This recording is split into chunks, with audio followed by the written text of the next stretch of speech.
Ito ang tanim na bayabas na pagkuhanan ko ng dahon para gawin kong nilaga.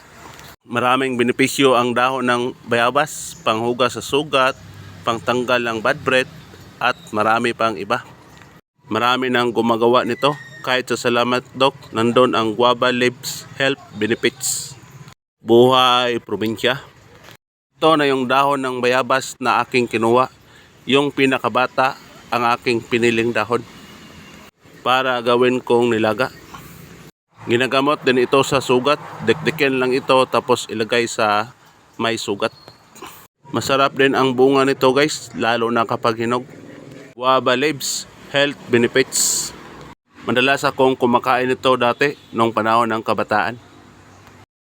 Ayan guys, sinugasan ko na ang dahon ng bayabas tapos nilagyan ko ng tubig para sinimulan ko ng lagain.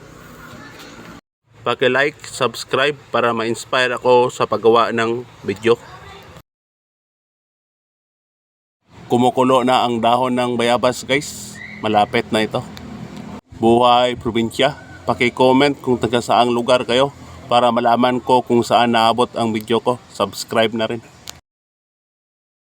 Yan guys, ito na yung nilagang dahon ng bayabas. Hintay ko lang ng ilang minuto bago ko inumin. Mainit pa kasi. Yung maligamgam na. Sa lahat ng viewers na nanonood, maraming salamat sa inyo. Hanggang dito lang po. Salamat.